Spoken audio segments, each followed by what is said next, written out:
Jeff, why this film? I had got a perception that I'd retained for the last 20 years that somehow, inadvertently, Jean Charles had contributed to his shooting that day, in that he had vaulted ticket barriers at Stockwell Station and run down the escalator and had... in a bulky coat. In a bulky clothing, and had not responded to a challenge and had behaved suspiciously.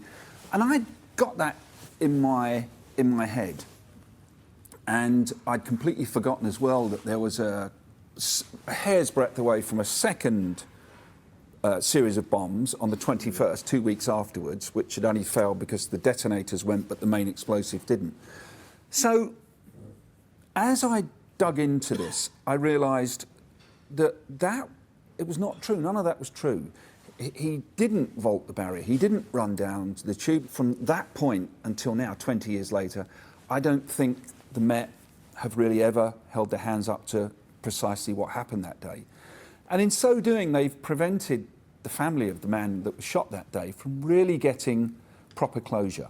Russ, you play a central character, Brian Paddock, now a member of the House of Lords, but who was a senior Met officer at the time. I know you've met him. How did you get inside that character? And particularly, there's clearly a tension, wasn't there, about what policing is for and how it's done between Paddock and the then Commissioner of the Police, his boss, Ian Blair. Well, I read Brian's book, which is phenomenal, which covers a lot of this case towards the end of the book. And there was definitely a tension there. Brian is a bit of a hero. I've known him for many years. I met him probably about 15, 20 years ago when he was working with many queer charities like Stonewall and Terence Higgins Trust. And for the role that he had, and the high-up role that he had in the Met, he was heroic as an out gay man. And I think he suffered a lot of homophobia within the Met, and I think he suffered a lot because his policy was to be truthful and honest. And when you read his book, and when you speak to him, he's a very, very honest man.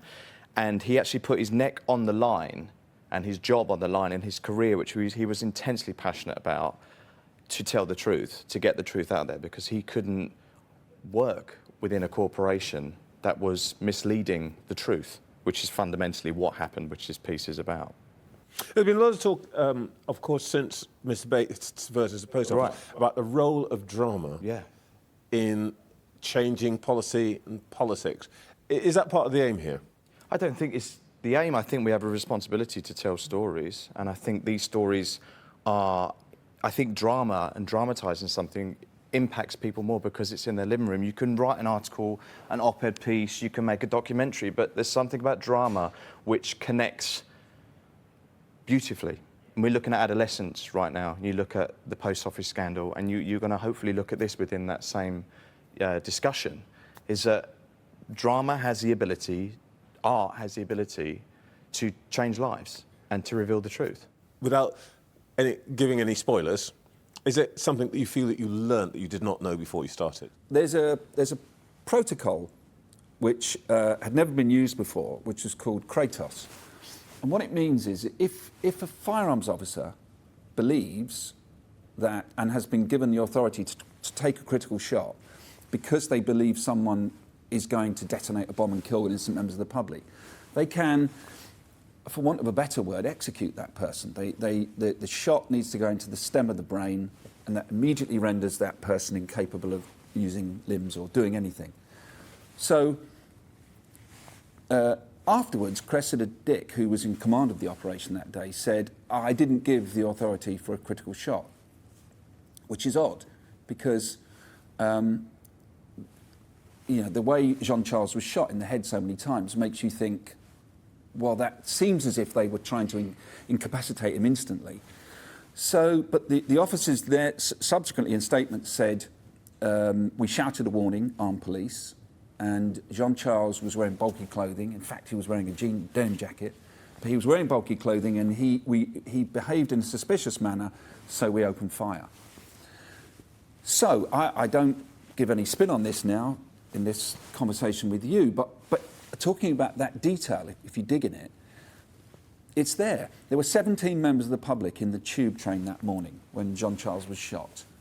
And of those 17, none of them, 0, said they heard armed police officers shout "armed police" before opening fire. So I think these anomalies, the disinformation, the obfuscation that has shrouded this story, I think that's what needs to be cleared. We need to cut through that, and we need to say this is what happened on the day, and this is what happened afterwards. Do you think, having gone through this, that this could happen again today? Yeah. I mean, there's accountability needs to be taken across the board. There's mistakes being made consistently in the last 20 years. You know, this is a corporation that should be somebody that people that we can absolutely rely on and trust and put on pedestals as being, you know, heroes amongst, you know, the community. But there's mistake after mistake after mistake, and it wouldn't surprise me. How do you feel? I think there are some fantastic police officers out there. The operation to catch the 7/7 and 21/7 terrorists was incredible, but I agree with Russell. I think it could happen again, and I think part of the reason is because there is a culture which is that the Met do not want us to focus on their mistakes. I mean, the deeper thing is to do with confidence in the police. But they revert to type. Even today, I read a statement from the Met, because this series is approaching transmission. And even today, a Met spokesman said words to the effect of, steps have been taken to prevent a tragedy like this ever happening again. And that's what they always say. It's like, something bad happened, but it won't happen again now because we've changed everything and it won't happen again. And to me, I think that it's almost worthless. What needed to happen was acknowledgement 20 years ago of what happened. Yeah. And not, we don't think we made any mistakes, we don't think we did anything wrong 20 years ago. And so I agree with Russell. I think that it's the culture of don't show your hand, don't show what happened. If something bad happened, don't own up to it. And I feel the opposite. I think we all make mistakes, and we don't move on until we come clean. I agree.